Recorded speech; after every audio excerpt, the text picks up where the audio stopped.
Good morning, everybody, esteemed speakers, panelists, and students. My name is Shireen Ardeshir, and I will be your moderator for the day and for today's session on skilling courses and job opportunities organized by the IMC Chamber of Commerce and Industry in association with Brihan Maharashtra College of Commerce and DKINCO.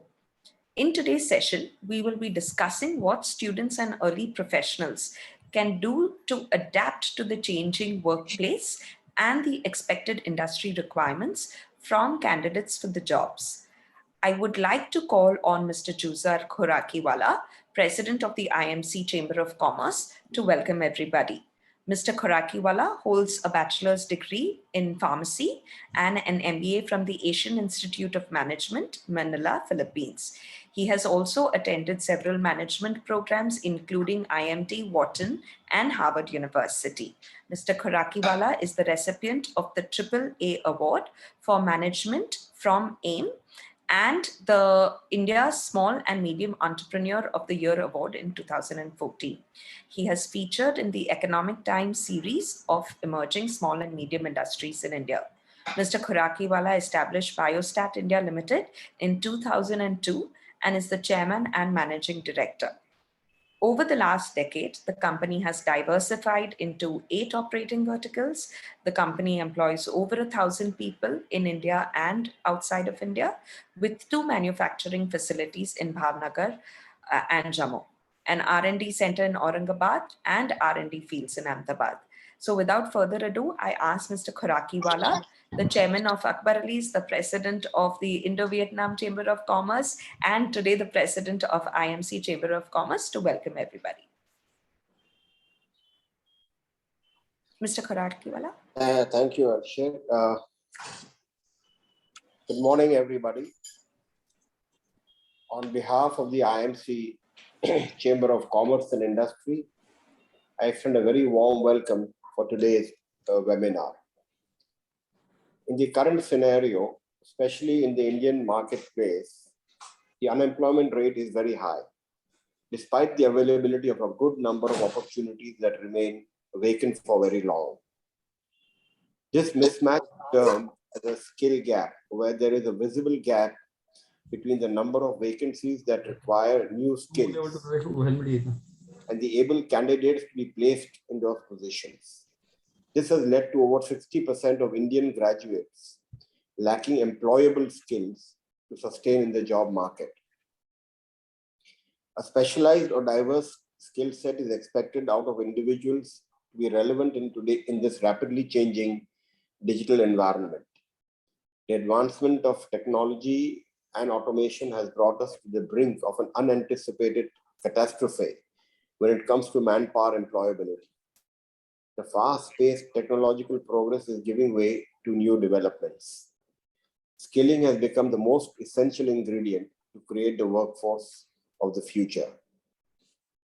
The COVID pandemic has only intensified the rate of these changes, driving more people than ever before to work remotely. With the increase in changes comes a demand for a flexible and adaptable workforce. Knowing one's strengths and transferable skills is vital for a flourishing career. One of the impacts of the pandemic is that more people are turning to e-learning methods, which has the potential to revolutionize the vocational training landscape in India. COVID-19 could well be the catalyst for the emergence of a new paradigm of skill training and work opportunities across countries. Careers and jobs have become dynamic, fluid, and are rapidly changing. Today's youth and early professionals need to have the skilling advantage to stand out and quickly adapt to the fast-changing work landscape. Realizing the importance of skilling, the government has announced various skill development schemes. The new education policy focuses from rote learning to creativity, critical thinking, and skill-based education. This will transform India's education landscape and galvanize skill development. As our Honorable Prime Minister aptly said on World Skills Day, that the Indian youth have to skill, reskill, and upskill in order to remain relevant in the rapidly changing business environment and market conditions and make themselves skillful, employable, and self-reliant.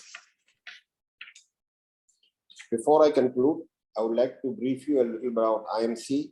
The IMC Chamber of Commerce and Industry is a premier chamber of commerce in the country with a rich legacy spanning well over 100 years of excellent service to trade, industry, and commerce. Through its various expert committees, the IMC provides policy inputs for the government, both central and state, and is continuously engaged in interaction with policymakers at various levels. A large membership base, including over 150 trade associations, enables IMC to reach out to and stay connected with a few lakh business establishments covering diverse areas of economic activity. Also, the chamber has an expansive global network with formal understanding with over 150 chambers and government agencies. Over the years, a galaxy of leaders, both Indian and international, including presidents and prime ministers, have adorned the chambers by their visits. The IMC platform offers its members the benefit of global networking opportunities to explore and expand businesses.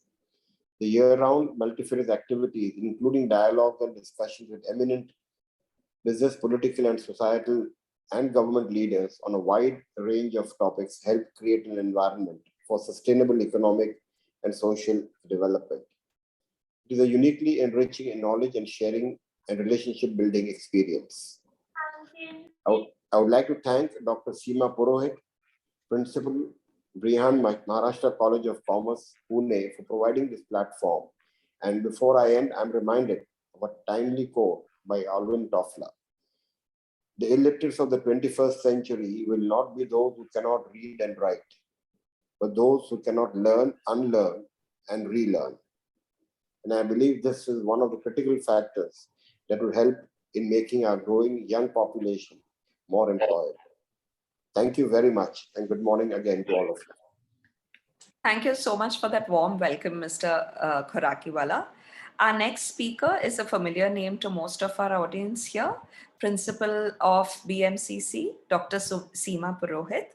Dr. Purohit has many accomplishments and accolades across academia and research to her name.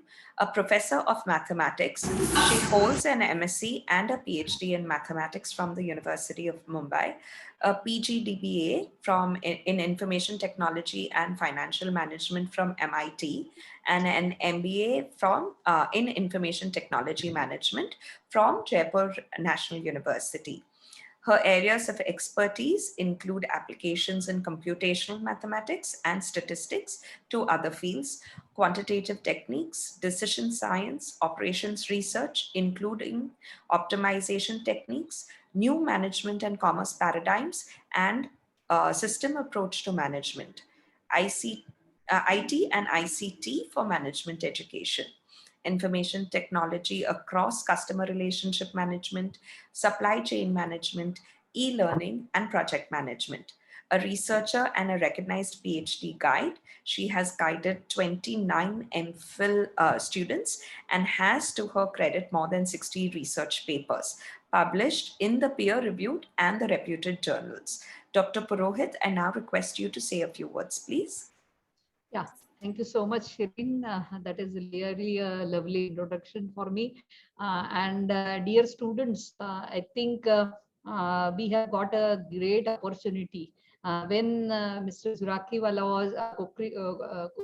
was introducing IMC, I saw a sense of the professionalism which the programs they conduct on a regular basis. So students, I'm really what you can say, happy to get associated with the institution like IMC. So basically, as they have said, it is a chamber of commerce and industry for new skilling programs, and they are going to do it in association with the Australian organization DKINCO. And students, right from your queries, whether it is related to the digital fundamentals in a connected world, or whether it is the insights and trends in data-driven the marketing, or you want to foster the innovations, or you want to become a good leader, team leader, or we want to have work in a collaborative environment where we can have the excellent effective communications, and if you want to develop, or if you will be having a banking career, whether you will be having the analyst career, or anything, any career which you choose, but all these concepts, whether it is taking it to the customer experiences, whether it is dealing with the digital age, or the managing the income and expenditure from your side, or whether it is what are how to get those treaties and make the collaborations, then how to bring in the financial literacy, and how you can mold yourself, and from going from the classroom to corporate, you can have your logic building at your end, and from logic building to you can move towards the critical thinking, and we know the path of logic, critical thinking, and then it leads to the innovations. So with this, may I request all the students to listen carefully what the learned people or the honorable guests are saying, and whatever your questions, whatever your doubts, here are the people who can clear your doubts, and you can guide, they can guide you on your path of the future. So wishing all the very best for my students, and the people who are there from IMC, as well as my colleague Dr. Ashish Puranik. So with this, I give over to the control to Ms. Shirin. Thank you. Thank you so much. Thank you so much, Dr. Purohit.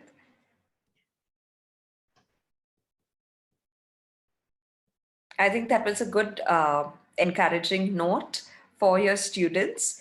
I would now like to introduce Mr. Basab Chaudhary. He's the Deputy Head for Recruitments and Business Development, South Asia at Deakin Co. And he will be talking about some of the opportunities that DKINCO's collaboration with industry and skill development have led. Mr. Chaudhary is a higher education professional with over 14 years of experience in the sector. He is currently working with Deakin University, Australia, and is in charge of recruitment and business development as well. He has played key roles in brand building, development of strategic partnerships, and student recruitment while combining business, education, and government sectors in the region. He has initiated, supported, and executed significant strategic projects in the higher education industry while executing several innovative and result-oriented campaigns in the region for South Asia. Mr. Chaudhary, over to you. Thank you so much, Shirin, and thanks for kind words. So my name is Basab, and Shirin has kindly, introduced me. So I'll jump on to DKINCO and what I'm here for. So DKINCO is the corporate arm of Deakin University, and I'm here today to talk about this short courses that we provide to students from schools and from colleges, universities. So we have range of programs that are available for students right from school to up to C-suite professionals. I'll share my screen and I'll take you through a very short presentation. I have about 6 slides. And probably this will give some insight in terms of what we are offering to students and how we are adding value to their professional skills and graduate employability. So Deakin University, the parent body, is basically one of the leading universities globally. We are amongst the top 1% universities, and we have about 66,000 students from more than 130 countries across the globe.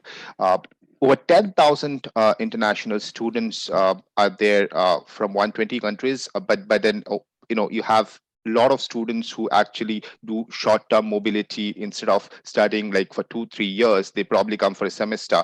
So we have plenty of them. We have 27 years of engagement with this country. In fact, we were the first university, first overseas university to set up office in the region of South Asia. And when it comes to engagement, we have engaged with different education partners, corporate, government, and academia, adding value across different facets of education, training, and development. Coming on to what we are offering through DKINCO. DKINCO actually does the real life skill development training for corporates as well as individuals. We have collaborated and we are partnered with different bodies, different companies, not only in Australia but even in the region of South Asia, India in particular, and different parts of the globe. And I'll show you the slide which kind of also displays as to which all organizations in India we are associated with, and helping them develop skills for their workforce, as well as collaborating with them and reaching out to different other individuals for the same aspect. Coming on to our programs that we have curated, it is basically these programs are basically designed and developed spatially for the region, and this is basis the feedback that we have received from our industry partners. Do have this expertise being associated with different organizations from different parts of the globe, and trust you me, I mean, these skills or shortage, or for that matter, I would say what exactly companies require from new graduates are different in different countries. It is because of the fact that work culture varies significantly from country to country, and what we are offering in India has been specially designed and developed for those students, and it is something which adds on to you when you go up the ladder and then look forward to work within industry. So this slides talk about our engagements and our corporate partners in India. uh, IMC, of course, all of you know, and with IMC we have associated, and IMC actually has helped us reach to different institutes, and many of these students wherein we have delivered sessions. We have received very good feedback in terms of how the course has been and how it has helped.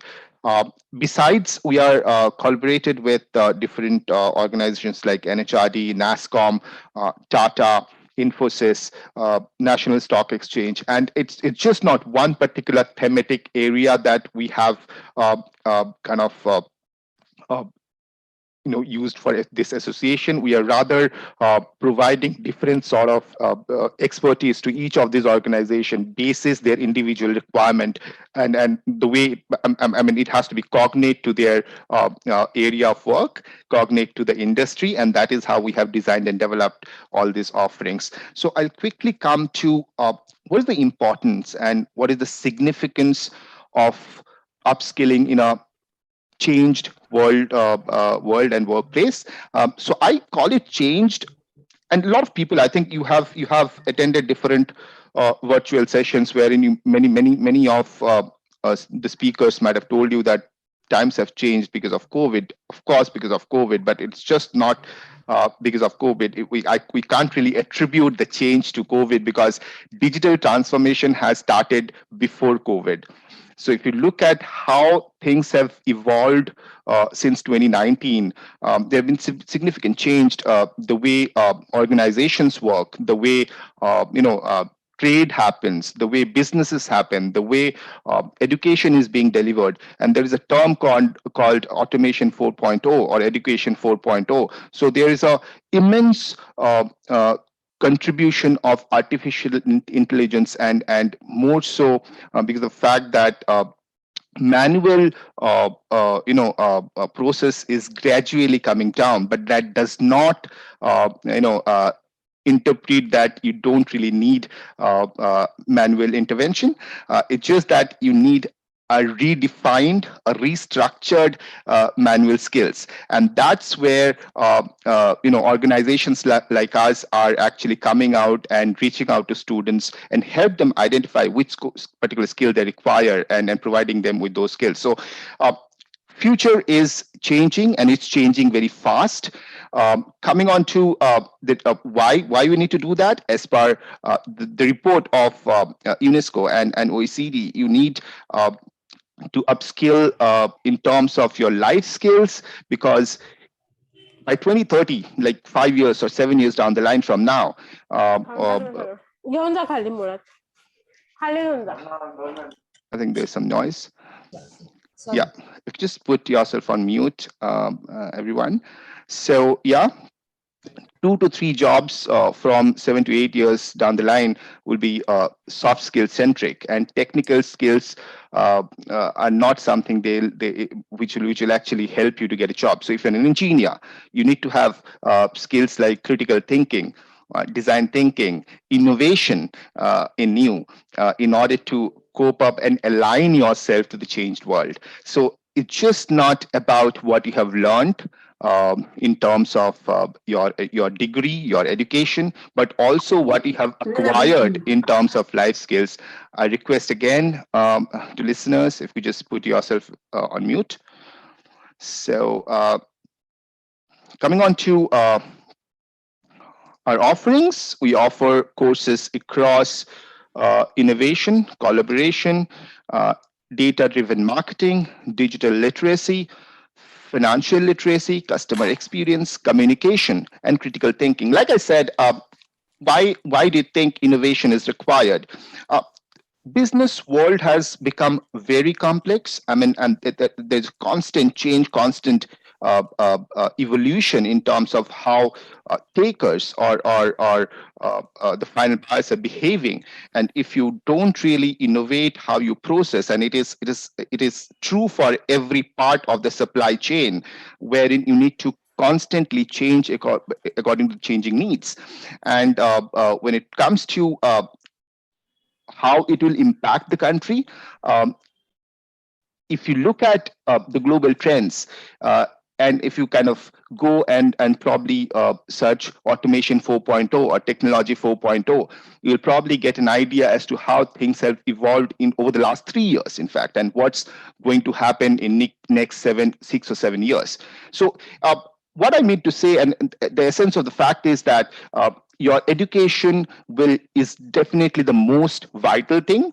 But besides your education, what you need to supplement, and which will eventually be the integral part of your skill, which corporates will look at 2, 3 years or 4 years down the line, and then it will be the most important thing 7 to 8 years down the line, is the set of life skills, and you have to identify that. I'll come probably later and explain in a while as to why and how you should identify. You shouldn't be doing all, because there are a lot of offerings that we have. So you need to identify the right one. In order to kind of enroll with any of these courses, you basically need to first analyze which particular area of study you have, right? So if you're a college student, if you're a business student, you need to understand what you need to do, what you need to pursue in your future career, what is your career objective, and basis that you need to select the right area. In fact, that doesn't really mean you don't need other skills, but yeah, you have to create a preferential hierarchy for yourself to choose the right area. I won't really take much time, and probably I would move on to the conclusion that skill development is something that every student should look at, and it is something that you need to upgrade yourself, probably for 2, 3 years down the line, when you'll be ultimately landing up to look for a job. So yes, I'll now pass this session to Shireen, and probably she can guide us for the next speaker.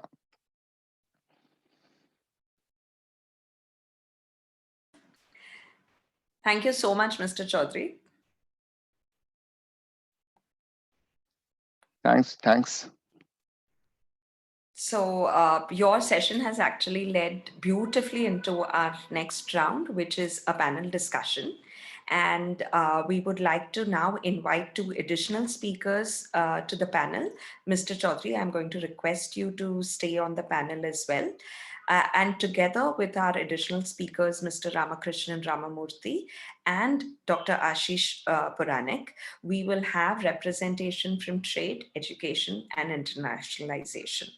So I'm going to request our first panelist to join us, additional panelist to join us now, Mr. Ramakrishnan Ramamurthy. He is the chairman of the Industry and Trade Committee of the IMC, Chamber of Commerce and Industry. Mr. Ramakrishnan has had a successful career spanning 39 years as a professional manager and a leader across Polycab Group for 8 years as the chief executive and the joint managing director of Bajaj Electricals for 12 years as the executive director, and for Asian Paints, cumulative 17 years as general manager. Mr. Ramakrishnan is currently the chairman of Transformia Advisors LLP, a consulting firm that focuses on change and transformation management, and serves on the executive committee of the Indian Society of Advertisers and the Advertising Standards Council of India. Mr. R. Ramakrishnan has also served on CII National Councils of Manufacturing, Capital Goods, and the CII Task Force on the Ease of Doing Business.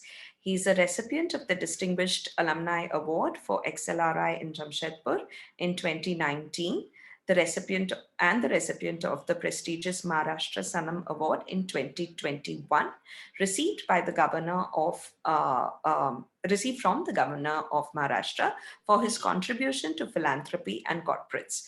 Mr. Ramakrishnan, I now welcome you and ask you to say a few words before I move on to the next panelist.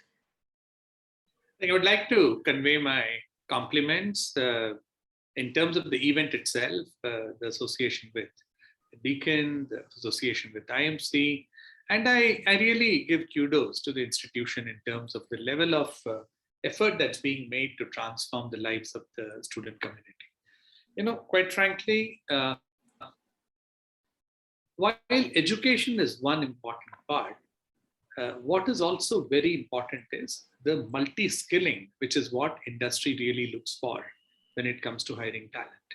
So today what is happening is the world is transforming at a very rapid pace, and it is just no more the marks that you've scored. But when you come into the real world of business, your adaptability, your flexibility, your ability to learn, your ability to unlearn, your ability to relearn, as Juzer put it, are going to be very, very valuable.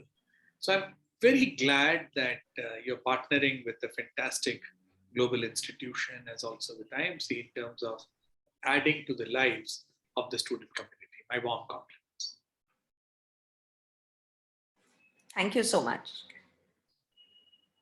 And I am now going to introduce our next panel speaker. Again, no stranger to the student community here, Dr. Ashish Mukund Puranik, the Vice Principal of the PMCC. Dr. Puranik? Yes, ma'am. Yes, I just wanted to confirm that you are there. And just a quick introduction. He may need no introduction, but I would like to do so anyway. Dr. Puranik has had many qualifications to his name, and they have really been one of the most extensive ones that I have seen on a panel. So he's got an MCOM, a DTL, a DLL, and an LW, PGDBM, an MBS, an LLB, an SET, as well as a PhD, along with several other certifications. He has a combination of industry experience as a stock technical analyst and director at AK Stock Technical Private Limited, and over 8 years of teaching experience to undergraduate level and 4 years teaching experience to the postgraduate level at the Garavare College of Commerce, University of Pune, MCOM department, and other organizations as well, including the BMCC.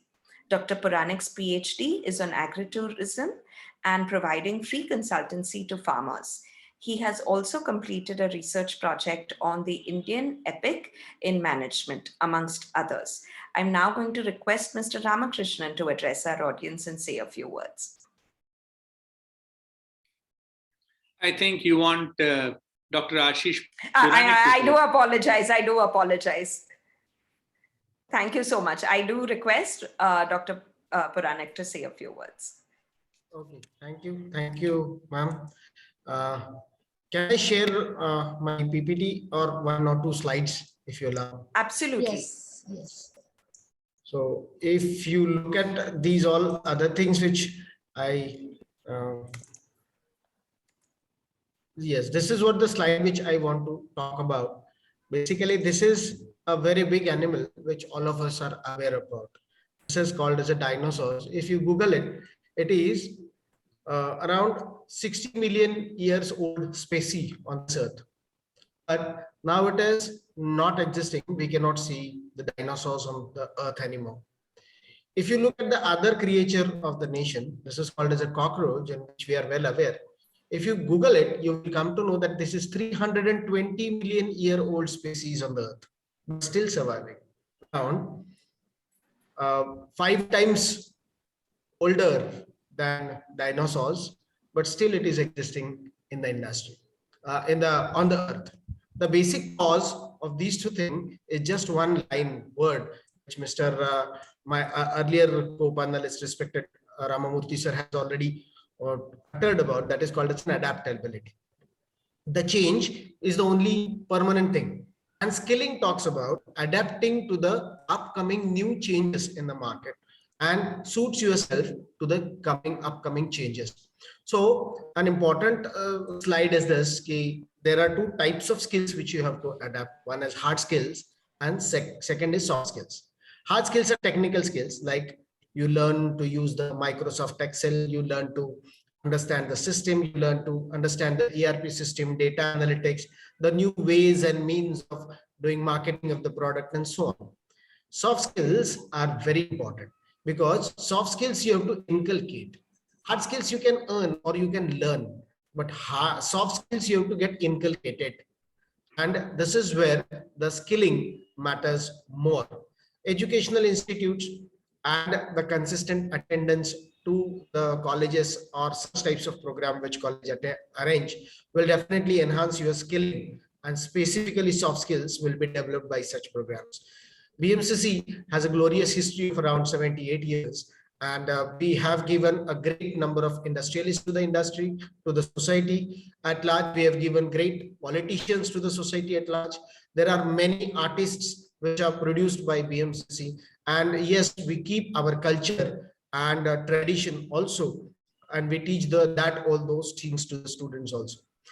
As well as I would like to tell you that BMCC is an autonomous institute, and placement cell is a strengthened activity of BMCC, wherein we are consistently organizing such grooming sessions for the students.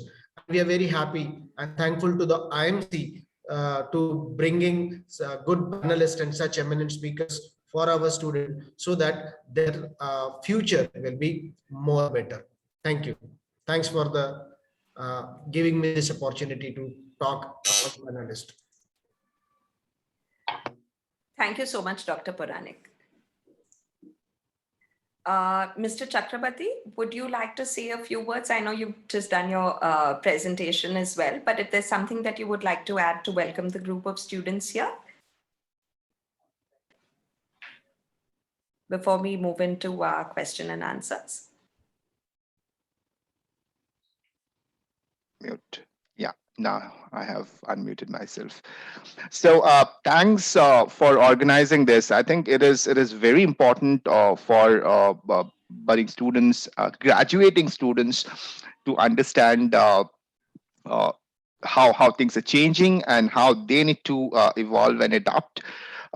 So yes, it's a pleasure to be a part of this session. And yeah, I look forward to any question that you may have, because I'm sure handling these kind of activities and reaching out to different institutes, you are pretty much aware as to which particular question is most relevant today for these students. So yeah. Sure. I would like to actually start with maybe questions thrown open to the panel internally, and then open it up to students who might have questions. However, I am going to ask anybody who has any questions to already post it in the chat box, so we can take it up with our speakers and our panelists when we move into the Q&A section. So I would like to start off by talking about the huge influx that we are seeing in online skilling and training courses. We've heard all our speakers here today talk about that, the move into digital and the requirement to constantly skill, train, learn, unlearn, relearn. So I guess my question here is, how would our panel advise students on selecting the program? We've seen the difference between soft skills and hard skills. So maybe, you know, focus around what are the kind of soft skills, because that does require a lot more work. How do we inculcate this, and how do students select which is the right program for them? I might ask Mr. Chaudhary for you to start off the session, and followed by other speakers or panelists who may want to contribute. So in regards, I mean, you're right. If you look at huge influx, definitely it's an influx. But I think more than online, I'd rather what to call it hybrid. And even if you look at UGC, UGC has also allowed, after National Education Policy 2020, and they have allowed. I think more than about 100 universities to initiate online offerings across various levels, and they have also given the guidelines for that. So that's a matter of kind of a lot of universities are actually trying to transform that, and then probably collaborating with different edtech platforms. That's a different thing. But yes, one thing is very true, that students who are actually graduating from schools, who are in their undergrad programs, they are probably a little bit confused as to which program to take, and if at all hybrid is right, if there is any difference. So let me tell you, first, of course, hybrid learning is the new age learning, and this doesn't really differ, because it is equally interactive in terms of quality and compliance. It is equally good enough if you are choosing the right institute and right platform. But when it comes to short courses are and what actually DKINCO provides. These are objective of those courses are different from your mainstream education, and you take those courses because these are flexible, self-paced. You can complete it at your convenience, from the convenience of your home, and you do this because you want to complement your mainstream degree. Now, in order to choose, I'll like to address this to students. Online courses are designed to suit your convenience of place and time. And before actually choosing a course, you need to understand why exactly you want to take up that particular online course. And ask yourself some honest questions, like, is it helping you? Ultimately, is it aligned to what you are learning in your degree? Or do you have any career objective which actually aligns to this particular course? So once you identify, then you need to choose the right provider. So read the course description carefully. If at all you are getting the same thing, just don't go by the tagline. You need to go deep down and see the learning outcomes of that course. Go for the courses with pedagogy that are technologically advanced and that actually relates to the new age education system. Credibility of the provider, how strong the industry interface is for that particular provider, if they have existing offerings in the industry, if they have already delivered, if they're offering things across different levels. What is the credibility? What do you get? What is the outcome? Is it just a certificate? No, or it's something which you can probably display and which has a lot of industry recognition, receptive should be really high.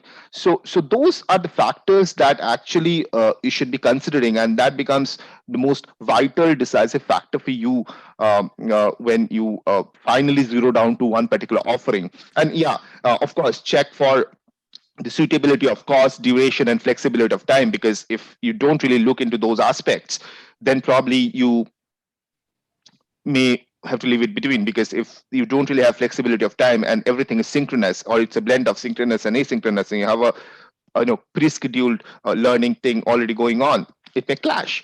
So those are the aspects, those are the factors that you should consider when you choose an online course. But yes, online is something that eventually will become norm, more of hybrid thing, blend of online, blend of on campus. Thank you so much. Dr. Puranik, since this kind of sits in with the presentation that you did have for students, is there anything you would like to add to Mr. Chaudhary's comment? This is what I would like to add to Mr. Chaudhary's comment, that basically,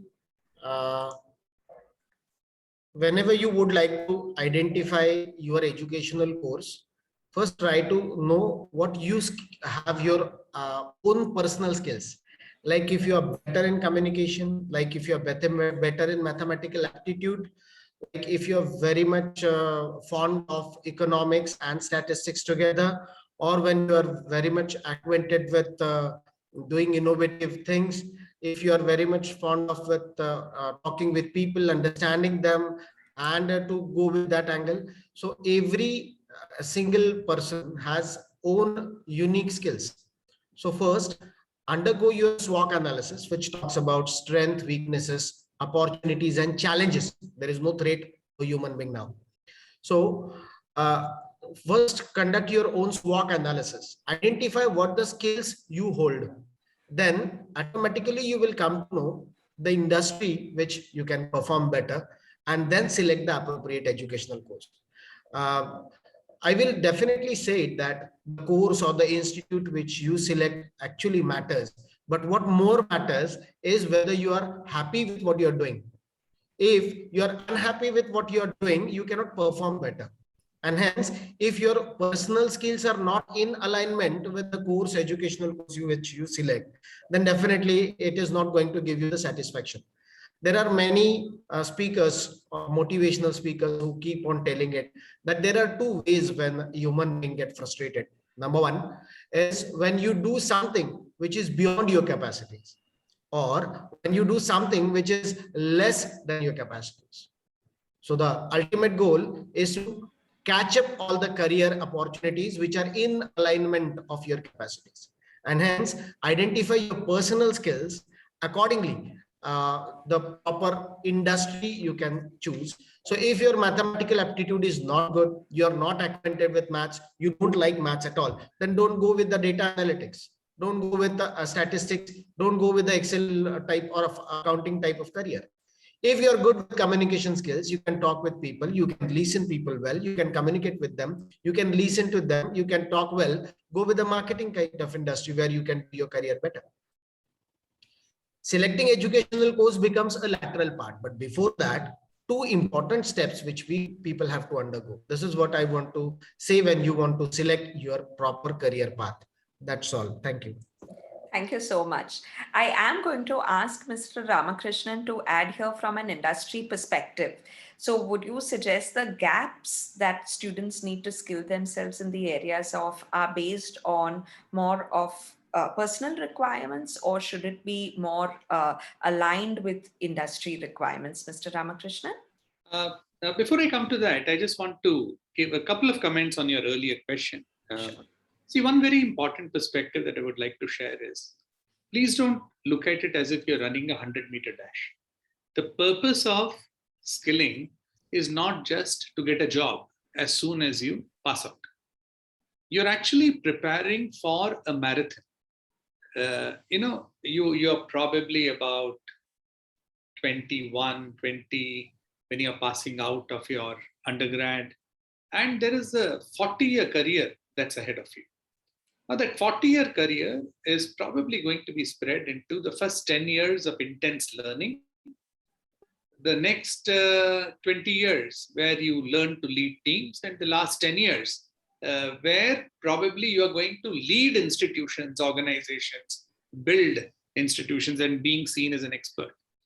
Now, the point of the matter is you're going to skill yourself now for the next 40 years. So don't look at it as a 100-meter dash that, okay, I do this course and I'll get a job, and okay, that is, I get into banking and finance, or I get into IT, or I get a job in Tata Motors or Mahindra's and or Bajaj, and my life is set. No, your life is just beginning. The next important thing that I would like to say, I mean, in summary form, self-paced versus scheduled. If it is self-paced, if you're busy 5 days of the week, you can do more intense work on Saturday, Sundays, choose a program that permits you to do that. Very important, accreditation and certification. I was very impressed when I saw Deakin's presentation, because at the end of the day, if you're impacting so many people, so many institutions, if you have built a credibility, I think that's invaluable. So don't go for a course that's available, which is cheap, and wherein you can put on your resume, I have attended this skill program pertaining to ABC. It may not really help you. Look at it as something that will help you become a sharper human being, a more skilled human being, and probably a more capable and competent human being. One more point, don't trust what the institution is saying about yourself. Get onto the internet, Google, find out what people who have experienced the program are saying. Look at the reviews, and from the reviews, you can get a whole lot of tips. And finally, I would like to say is, there is an importance to online event, and if there is an offline contact program, that really blends the learning more completely. So I think, and the reputation of the institution is something that's very, very important, and that has a very high place. So that is in response to the first question. Coming to the second question, in terms of, I think you're basically asking me, what does industry expect in terms of students? What are the need gaps and things like that? Am I right? Absolutely. Absolutely. So on the softer side, I would say multi-skilling, adaptability, flexibility, and a learning mindset. Now, please remember, I mean, even a doctor who is, let us say, a very, very highly learned cardiac surgeon, overnight doesn't attain mastery. It's only when he has probably cut 1,000 patients, learned his trade, that he becomes an expert. So frankly, industry doesn't expect absolutely ready-made resources. If you have the right attitude, the right mindset, you're willing to learn, and if you are adaptable, flexible, and you are reasonably multi-skilled, then industry will give you every opportunity to succeed across multidimensional roles.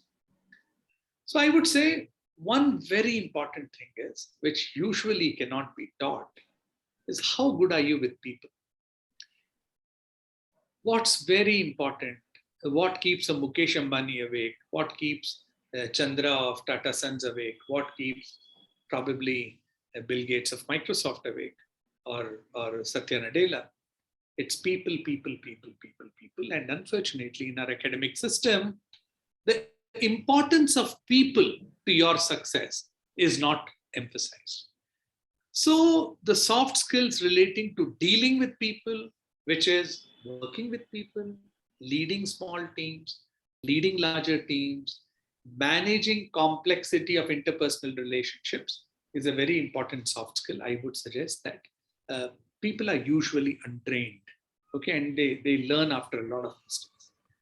The second important thing is that analytical mind, that inquisitiveness, not just accepting what is handed over to them and, asking questions. That's where Indians are very good. If you're dealing with people, let's say a Chinese or a Japanese, they just do what they are told to do. The Indian mind is so fertile that the Indian mind always tries to find a smarter, quicker way to work. And I think that is something that we need to kindle a lot more. Knowledge, it's not just your core knowledge, but what do you understand about the general business environment? What do you understand about current affairs? What do you understand about the political environment? What do you understand about the social environment? Are you savvy? Are you well informed? Are you on top of things? And finally, ability to think and react quickly. I think these are the three important areas relating to skills, knowledge, and talent that organizations look for. Thank you so much. I think that was extremely well put, and I'm sure a lot of students have had takeaway from the first question itself and your elaborations as well. So I think I may not have time to engage with too many more questions, but I would like to address this because in the new age of learning, and especially through digital technologies, I think one big aspect is the motivational factor, because with self-paced learning, there is the opportunity to always to prioritize, but more likely to push back something like self-learning or upskilling. So what are the contributors or factors that you think students can do, or even professionals can do, to motivate themselves to self-learn and manage their time for the same? I would like to throw this question open to all the panelists here, and whoever would like to start with the area of motivation for self-learning, please do go ahead. Dr. Puranik, would you like to start? Yeah, basically the motivation is the thing which is always self-generated. Logically, nobody can motivate other unless he or she has the willingness to get motivated. So first thing is the student should have that wish and will to go ahead with doing something. Secondly, there are many different factors which talks about, rather works as an element of motivation of a human being. Organizational factors are there, family factors are there, emotional factors are there, social factors are there, and there are many more. Coming to the basic point that what I want students to know is keep yourself motivated.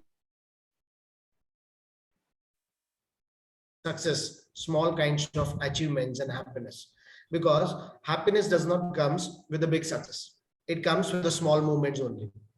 And if you keep on being happy with yourself that yes, I could do this today, yes, I could do that today, tomorrow, yes, I want to do this much more tomorrow, now I will achieve this, now yes, I have good friends with me, we can do together this good thing. If you keep on motivating yourself with a small thing, definitely you will enjoy your working. And unless and until you enjoy what you work, you're not going to get motivated, nor you're going to get satisfied. So the ultimate thing is to enjoy. You need to have the love towards your work, the affection towards your work. Affection comes with the behavioral attitude and pattern which you carry, right? And when you have that pattern, whatever Mr. Ramamurthy said is very right, that a very essential thing among developing skill is a development is a continuous process. Once developed is not always developed. Over the period of you grow with the age, you grow with the content, you grow with the knowledge, you will get developed, right? So rather than getting worrying about how I will develop, just start working and enjoy your learning. The very important attitude you carry is learning attitude. And if you carry this learning attitude, definitely you're going to get motivated and also you're going to get developed. So worrying a lot about your future is not going to give you anything. So just start enjoying what you are working now and giving a good output. Rather than what I get, just think about what I can do better for others. Automatically organizations will value you and they will keep on paying you also. That's all. Thank you. Thank you so much, Dr. Also, I was just going to sorry. ask Mr. Chakrabarti to actually add here, because you would have had so many experiences with the students, doing the courses. So is there any insight that you would like to share here? Yeah, I'll probably put it more generic, Shirin, and I'd like to add on. I completely agree with what Dr. Puranik had said. And what I'd like to add on is unless a student or a young budding professional puts himself or herself on edge and get out of that comfort zone, they'll never get to understand what they need to learn, how they need to improve. So I think unless you put yourself on edge, you'll probably not even realize what failure is. And unless you fail, you'll not gain that motivation to improve and do better. So I think key to keep motivation intact and urge to do better, continuously grow, is to always keep yourself on edge and not be comfortable, not be complacent with your short-term success. So this is something probably I would like to add. Yeah. Thank you so much. I would ask Mr. Ramakrishnan to add here as well, because from a student life cycle, of course, we're involved with studies and therefore taking time out of studies. But since learning and relearning is a continued process, is there any advice you would give maybe young professionals how to take out the time to motivate themselves to go back into learning, or whether it needs to be seen as a go back into learning? You see, in the corporate world, you have goal setting, you have objectives, you have quarterly performance reviews. If you're in sales, then you're getting reviewed all the time. If you're in operations, you're getting reviewed all the time. Yes. There are daily targets, weekly targets, nightly targets, monthly targets, weekly closing, etc. It's very important that you set realistic goals. And very often in a professional company, you also come to know where you stand. What are the soft skills? What are the hard skills that you need to acquire? So there is a feedback mechanism which kind of tells you what you need to focus on. So even there, set realistic goals for yourself and start making small progress. Nothing motivates like those small steps that you take that will enable you to win. Many of you would have learned, say, a Bharatnatyam, or many of you would have played cricket, or many of you would have. Overnight, you don't become a sensational batsman, or overnight you don't become a sensational dancer. It is those tiny steps, those small programs that playing in the school auditorium or representing the house or an inter-school event. So like that in life also, your growth and your development is through small steps. Number two, whether you are a young professional or you are a student, schedule your study time. If you don't do that, then there is so much of distraction. There is so much of social engagement that you might get lost a little. Number three, get involved with your faculty and your fellow students. That can be invaluable to you. Also, make an attempt to share what you're learning. So more number of people you influence, and that circle becomes a virtuous circle of learning, development, and growth. And most importantly, take care of your own mental and physical health. Take the right breaks, take the right vacations, take the right, right time to recharge your batteries and come back fully charged up. And finally, when you achieve success, plan a reward. Go to Goa, have a blast, have fun.